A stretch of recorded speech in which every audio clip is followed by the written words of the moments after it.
Good morning, Shivani.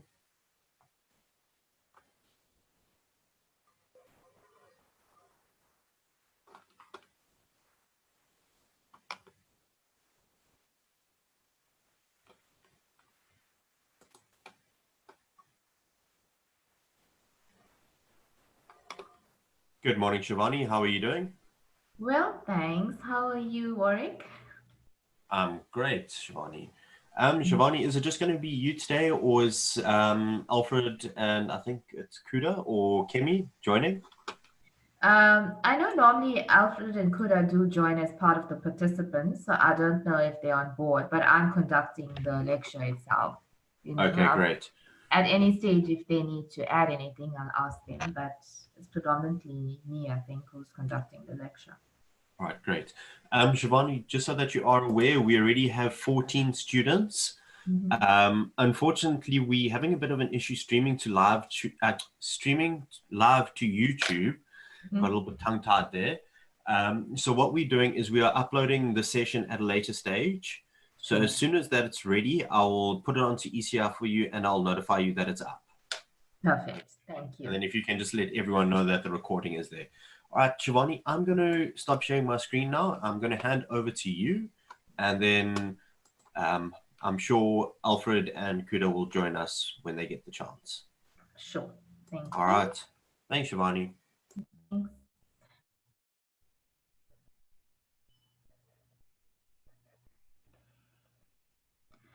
Okay. Welcome, Mr. Machingambi. I see you here.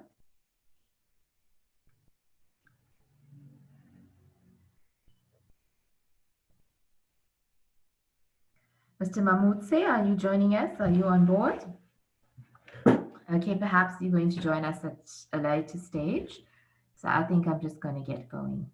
Okay. Mm.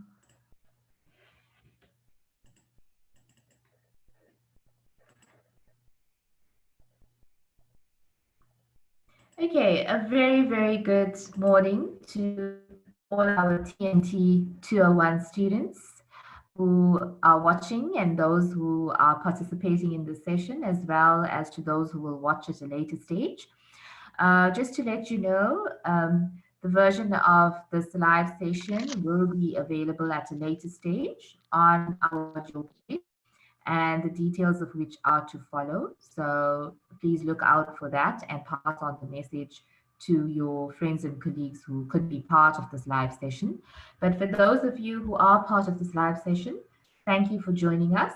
And I hope it's going to be a beneficial exercise in terms of paving the way ahead with the continuation of this module.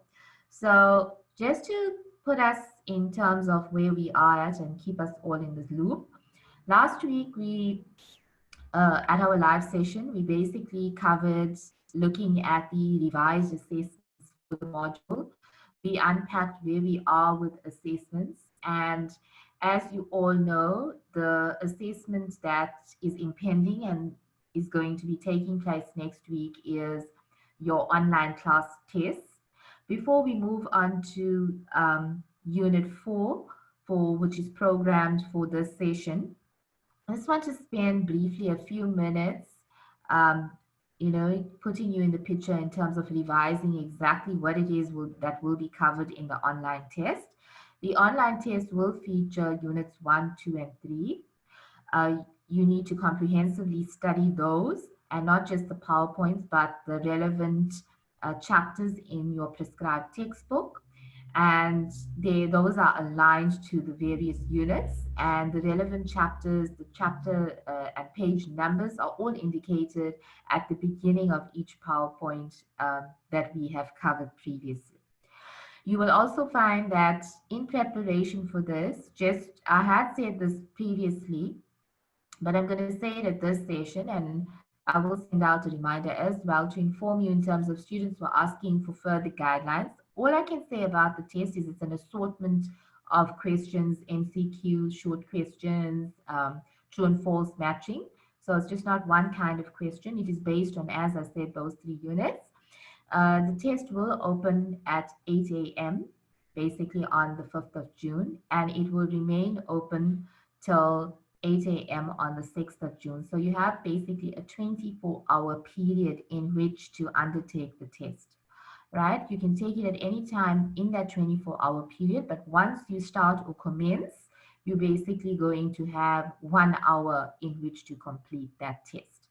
So by way of test guidelines, that is all I am at liberty to say. In terms of, we have given revision exercises related to that. We've even uploaded that onto ECI. So now it's a case of the students doing their relevant preparation for that test and moving forward. I don't know if there's anything that Mr. Mamutse or Mr. Machingambi would like to add before we move on to today's session formally in terms of Unit 4. Yes, Mr. No, nothing at the moment. Thank you so much. Okay, Mr. Mamutse, is there anything you'd like to add? Okay. It doesn't seem like it. Okay. So basically, in terms of where we are at, we are picking up with Unit 4 by continuation in terms of content coverage with the module. We have a very exciting session planned in terms of Unit 4, which we will commence today. And obviously, time permitting, we will continue next week, depending on time constraints, etc. We are going to be looking at scientific explorations inside and outside the classroom. And it's just a pity that obviously, given the set of circumstances, we can't meet as in terms of face-to-face, because what was actually programmed was some outdoor activity as a group in that we were meant to have done. We have obviously paving the way forward in terms of looking at how we can best cover this unit given the constraints that we currently find ourselves in. So you'll find that the relevant notes previously prior to the session, the PowerPoint, as well as supporting notes coupled with a recorded version of unpacking key concepts in this unit, has been uploaded onto ECI already. So those of you who have been keeping abreast with the module, during the stages of level 5 and level 4 of the lockdown, and you were, going frequently into ECI and were eager to continue with the module, all of this has been actually put up onto ECI by way of material preparation. So you should actually have access to these notes and PowerPoints, but even today's live session will be uploaded for your reference at a later stage as well. And so everybody will be in a position to actually interact with the material that has been designed for this unit as such. So in essence, as the name would suggest, concepts associated with this topic, it in essence unpacks how we can bring science alive in the context of the classroom, in our immediate surroundings, given whatever set of circumstances we find ourselves in, but also how we can take science outside in terms of natural phenomena and concepts that we may be covering that lend itself to outdoor science. So that in essence is what Unit 4 attempts to unpack, right? So obviously, when we started this module earlier in Units 1 and 2, we spoke about arousing the sense of curiosity in our learners and where we need to take off from. The fact that obviously they were exposed to some science in the foundation phase, and we tried to unpack and align exactly where science is covered in the foundation phase curriculum, and how now we as intermediate phase and senior phase teachers can take that to the next level and build on the existing knowledge of our learners and add on and extend to what they come to the classroom with. So this unit attempts to basically unravel how that is possible given both the indoor and outdoor context of teaching natural sciences, and also tries to look at some useful tips that we could embrace with regards to textual realities that we may find ourselves in. Okay, so not all of us may be fortunate to be teaching in well resource schools. And how do we work around that? How do we improvise? How do we get our learners on board? How do we actually get science going in those kinds of contexts and classrooms? So that is another key area of coverage in this particular unit. We also move on to looking at scientific data or information that can be useful to us as evidence-based research and evidence-based science, which is the core underpinning or pinnacle of what holds science together. And we've looked at that when we looked at processing skills, how we set about to actually use scientific processing skills to gather data and how we interpret and make meaning of that data. So we're actually going to learn, those processing skills to Unit 4 in terms of drawing on indoor and outdoor experiences and aligning it to that scientific processes that we have discussed previously.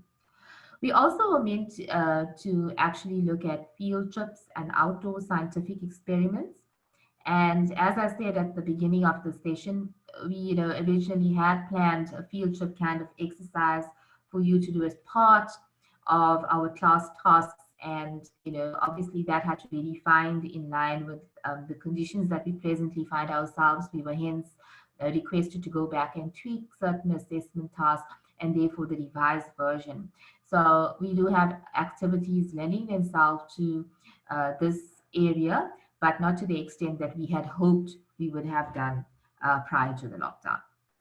So we also give you tips in terms of exploring outdoor science experiences and looking at science centers indoors as a way of promoting science in the classroom. Then we have some activities embedded that we will discuss and obviously kind of lay the platform for you to work on post this session and moving on to next week's session. And obviously drawing it all together as a consolidation exercise in looking at the daily life, in terms of the learner, of the classroom, and how we actually ensure that we have some science going in our classrooms at any given point and time with the module that we, or the subject that we find ourselves teaching. So just by way of introduction, we keep on speaking about this notion, and we've previously touched on it in lectures, and that's looking at authentic science, bringing science to life. And I think that's very, very important. That forms the backdrop in terms of how we teach, how we approach the subject. What kind of strategies, teaching strategies do we actually use or embrace to make sure that our scientific experiences that we are providing to our learners are in fact have that personal dimension. It's something that they can attach significance to and hence see the relevance. But by the same token, they can actually build on their existing knowledge. So it's going to give them a sense that I have something to take away from this experience. I have actually added meaning or significance to this learning experience. And I have actually drawn on my previous experience, and I can now see the relation or correlation or, in terms of building on that existing knowledge. So that ultimately is what we as teachers of the subject should actually try to bring to the fore. Okay. We also need to ensure that we use natural events, that's occurring around us, and to actually actively draw that into our lessons to promote science in the classroom or our daily lives in the scientific classroom. So making that connection is actually quite critical. And obviously we also need to localize the scientific experience, right? We teach in the bigger, broader concept in the South African context. If we narrow it down, we teach in a particular province. We narrow it down even further. We're teaching in a particular region or area or community. So we have to ensure that we make our learners see that we are part of the bigger picture, but we draw on experiences that are not just nationally relevant, but they also are locally relevant. So look around us, what's happening in the community around us. For example, if you find that pollution, littering, etc., is quite commonplace in the community that you actually teach in. You can draw that in and suss out case studies and experiences from that to create a scientific problem and look for a resolution going forward. So that's what we mean by you start broad, you look at the broader concept, you look at what topic or area it is you intend teaching, and then you now draw on localized experiences in terms of how now am I going to suss that out and draw that into my daily teaching. So that is quite critical, and we need to keep that at the back of our mind when we are teaching. We need to localize. We need to see the bigger picture. We need to see an alignment there and how what we are teaching is relevant to the local context, but by the same token, meeting national curricular objectives. So aligned to CAPS and obviously our policy documents at the same time. So, if we take ourselves back to Unit 2, and you can see a common um, thread or strand permeating throughout this module. The common strand or thread permeating throughout this module is we look at the psyche of our learners, their cognitive development. We look at what forms their developmental stage. Where are they at a given point in life or at a given point, um, and what is age appropriate for them, and we build our scientific lessons around that. So taking us back to Unit 2, you will see that we touched on various educational psychologists and their thinking around how children learn, their thinking around the cognitive capacities of kids at a given age. And the reason we did that, it may have seemed highly theoretical at the time, was to have a thorough understanding of where our learners are functioning at. So we looked at various theorists, and we looked at constructivism as an area of constructing and building on students' existing knowledge. And that was very, very critical in terms of us designing our lessons, which we subsequently went on to do even in our assignment, our comprehensive assignment, for example. So you'll find from that, the one thing that was common across the various theorists is the innate sense of curiosity amongst our kids. And as budding scientists, that's something that we need to actually encourage, we need to develop, we need to nurture, we need to build on. Okay. And how do we do that? We do that by ensuring that we strategize and we devise meaningful and active learning experiences for our learners. And the thinking is that getting our learners to interact outdoors as much as possible is or sows the seeds or creates the platform for building those initial scientific skills or that sense of curiosity. So it starts off with a point of departure where we actually create that sense of curiosity with our learners. We encourage a thirst for exploring scientific endeavor, for getting learners to question why, how. This is something interesting that I noticed. So encouraging and nurturing those observational skills and building on that. So that would be, in essence, a starting point or a point of departure. And very associated with that is a label that we speak about, which is green science. And it's something that we also in this module try to embrace because by virtue of the tasks that we've designed and the assignments that we have put together and devised, we look at, in terms of using our resources in a very conservative manner, using our resources in a very responsible manner. And when we ask to build things such as models and assignments centered around the building and construction of models, that we do so in an ethically responsible way by using materials that are recyclable in our actual natural environment. So those are things very much associated with green science and helping the students understand the core concepts that affect or disrupt our environment, that are actually bringing the environment and the conditions in which we are living, and not contributing to a sense of degradation. So embracing those kinds of principles in the way we approach the subject and promoting that active sense of conservation, that active sense of acting in an ethically responsible manner, is a key component of what green science encompasses. So that's quite important, in that the philosophy that we take, the approach that we actually embrace in our teaching, is such that we bear that in mind at all times. So we need to actually educate our learners about how their little steps now make a difference to our future generation, okay, and what they do impacts on our future generations. It sets the scene, it sows the seeds in terms of where it is we are actually going with the world and so forth. So that's quite critical or important. If we look at this whole notion of content and context, the two C's, critical areas there.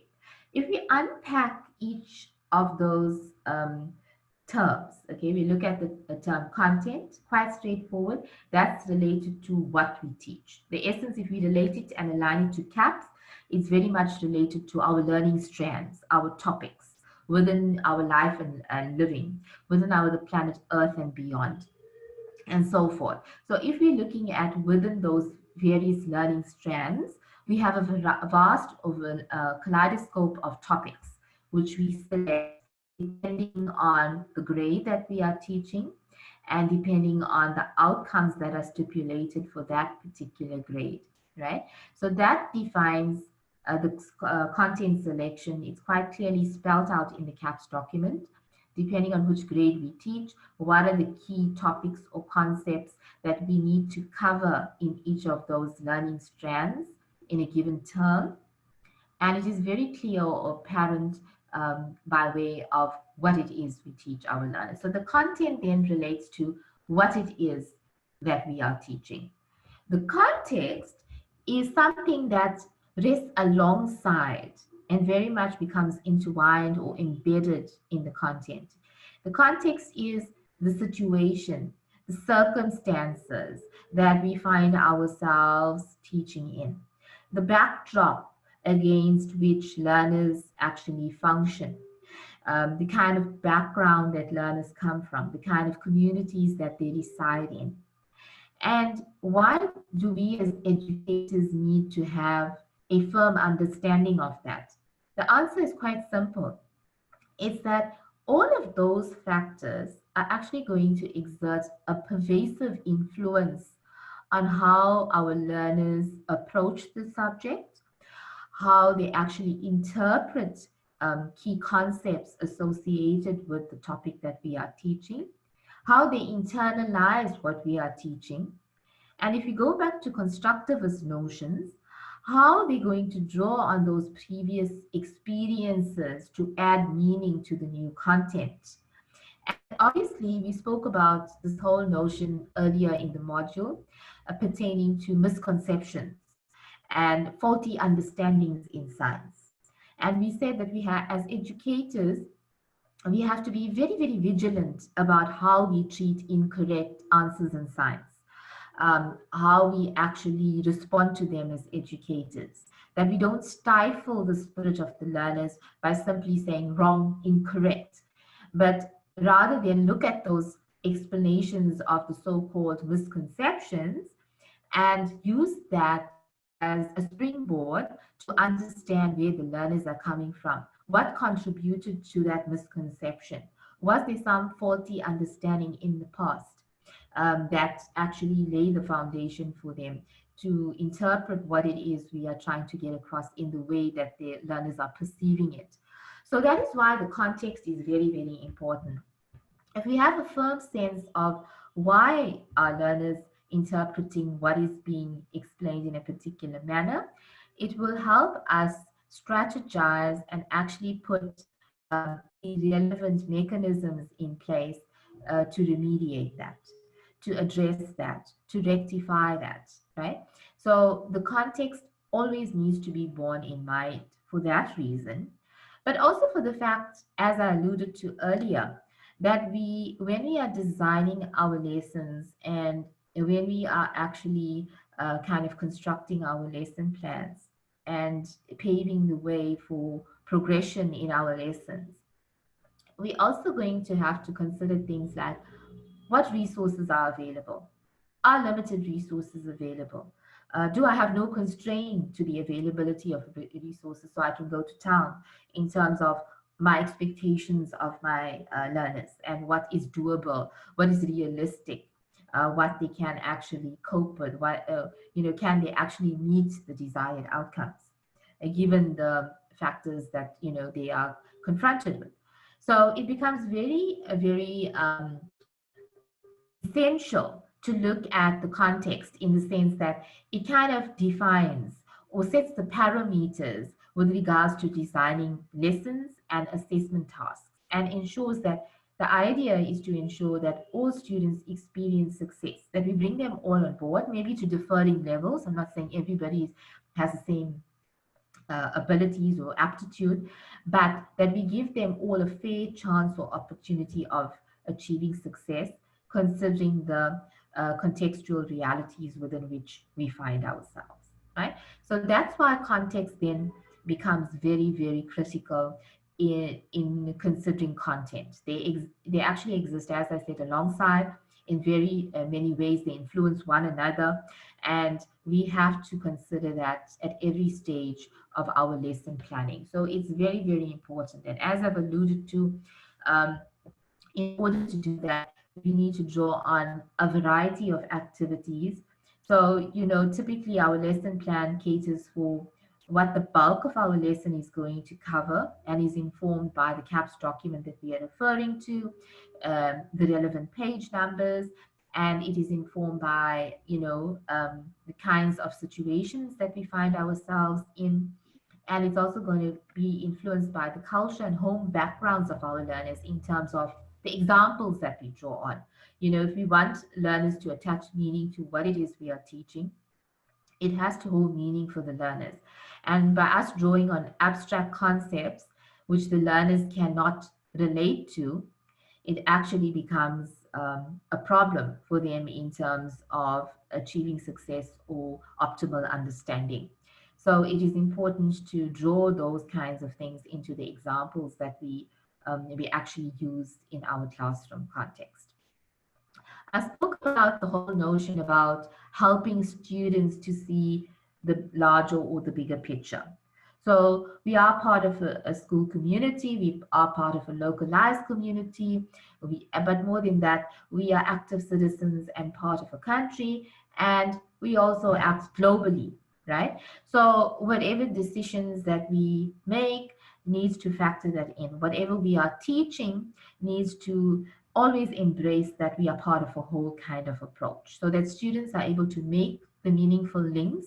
They are able to actually see the bigger picture, and in that way we are actually achieving a key essential outcome of what CAPS entail sets out to do. And it is very much a case of ensuring that we create and produce active citizens who are able to contribute in local contexts and who are also able to contribute in global contexts. So if we equip our learners with that kind of thinking at school level, or get that going from school level, they are in a better position or in a better state to actually cope with the kind of pressures that work puts on them, or the kind of expectations that are put on them at a later stage. So seeing the bigger picture is very important, and not just narrowing it down to my world, me, and being part of a localized community. That's part of it, yes, but we also have to enable them to see the bigger picture.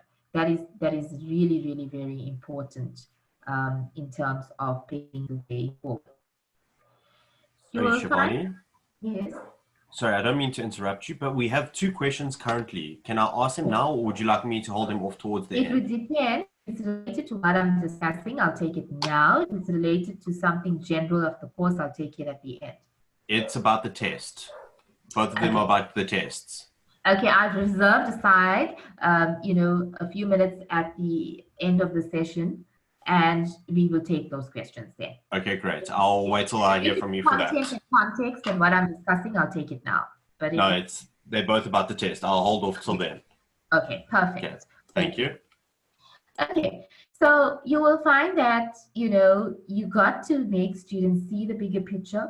You got to bring it and tie it all up together so that things are not fragmented, they're not disjointed, and that students can actually create meaning for themselves. So you got to help students make everyday observations. And there's a lovely example that is actually kind of illustrative of what we're talking about, this whole concept of embedding the content in the context.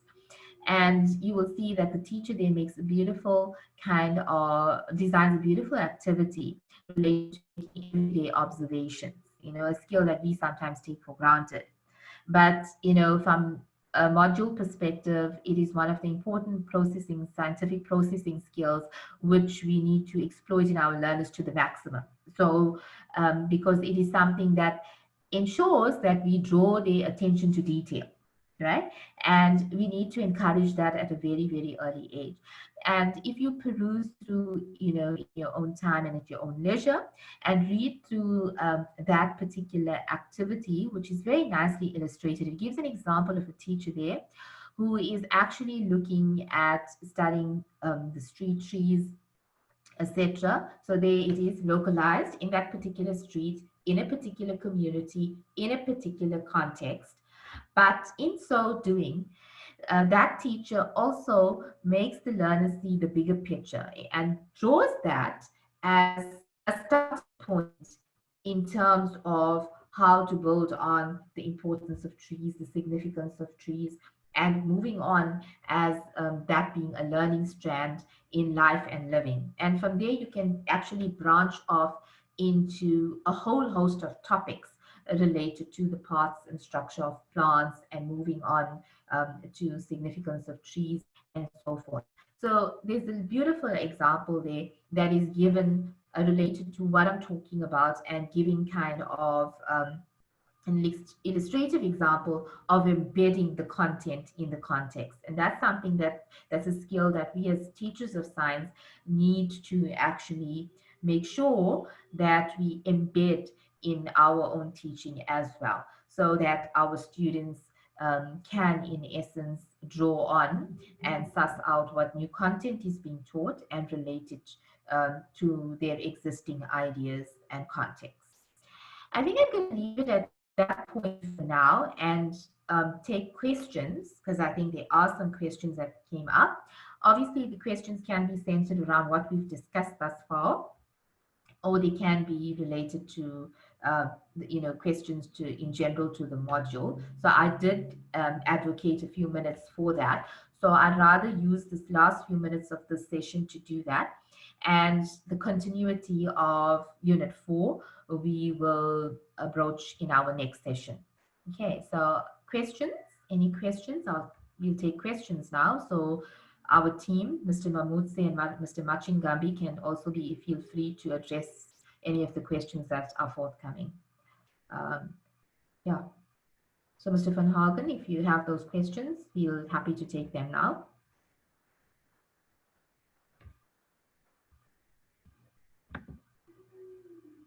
Okay, I can see one question while Mr. Van Hagen is gathering the questions he may have. There's a question here relating to which textbook should we refer to the test? Is it teaching social sciences or teaching technology? I think the question is incorrect, because it's not social sciences, it's teaching natural sciences and technology. The two are embedded, remember, in the intermediate phase. Social sciences is a total different subject. This is natural sciences and technology.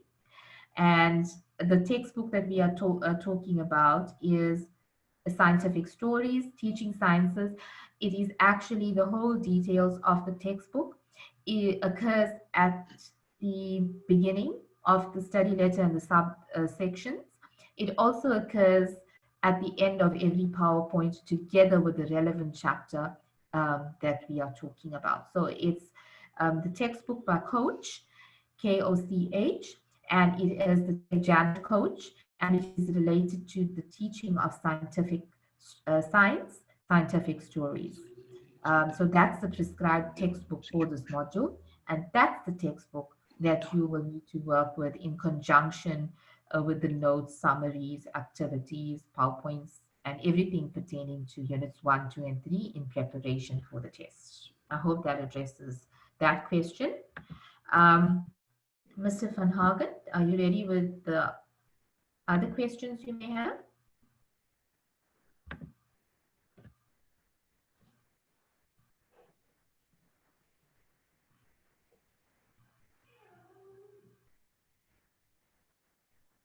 We're waiting for Mr. Van Hagen, because the only question that I could see I've addressed, that's a picture that appears on my screen, I have actually addressed that. I'm just waiting for Mr. Van Hagen.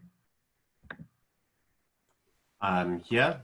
Yep. Okay. I'm just waiting for those questions you have. The one question that appeared on my screen, I addressed that.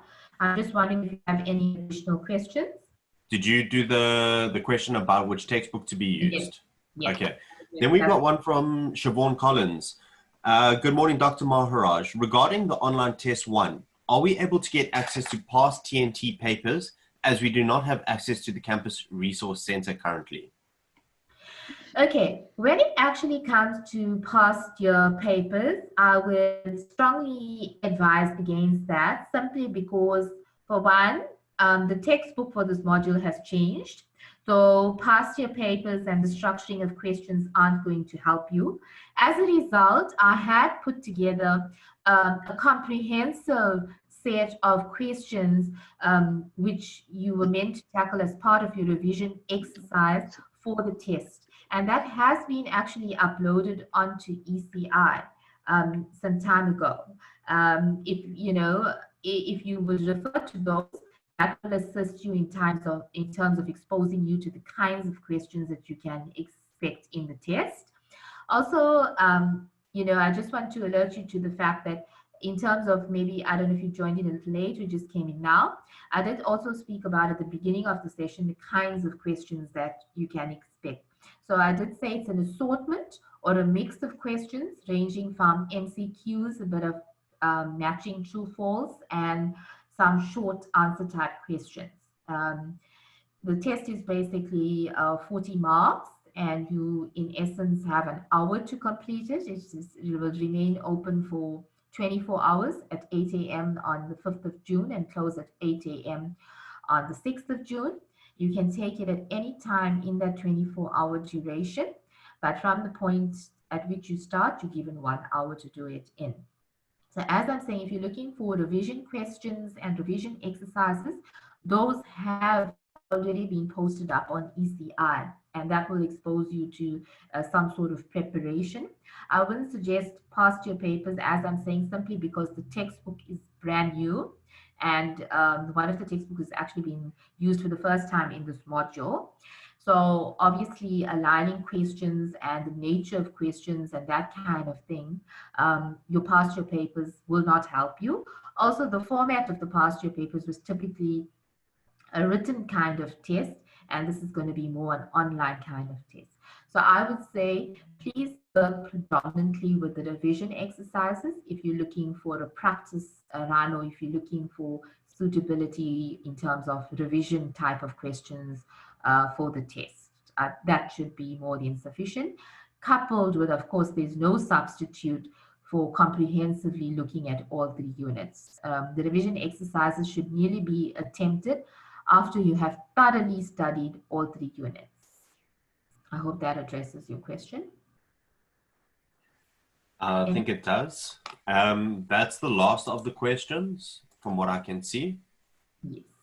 The one about textbooks I've addressed, and if that's the only one. Yeah, that's it. Okay.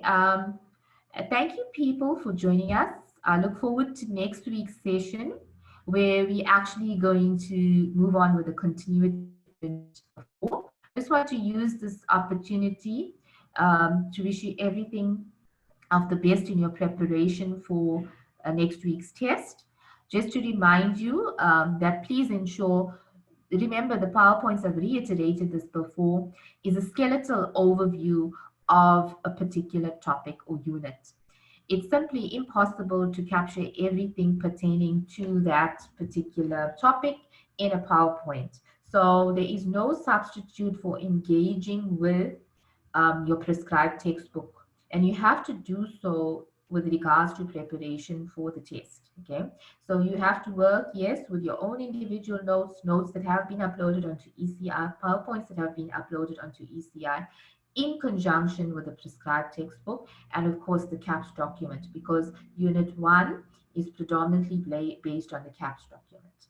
So if you thoroughly cover those, and subsequent to that, work with the revision exercises that have been uploaded onto ECI, you will be in a very, very comfortable position to effectively take on the test next week. I'm just going to leave it at that. Any concluding remarks from any two of my co-lecturers? Yes, Mr. Machingambi? Well, thank you so much. I just want to emphasize on in terms of considering content and context as well. I mean, the students really have to remember that whenever they talk in terms of content, they really have to consider the real life situation within that particular environment where they are teaching. That's all. Thank you very much. Thank you, Mr. Machingambi. Mr. Mamutse? Okay. Okay, there doesn't seem to be anything from his end. On that note, enjoy the rest of your day and weekend, and happy studying. Thank you all.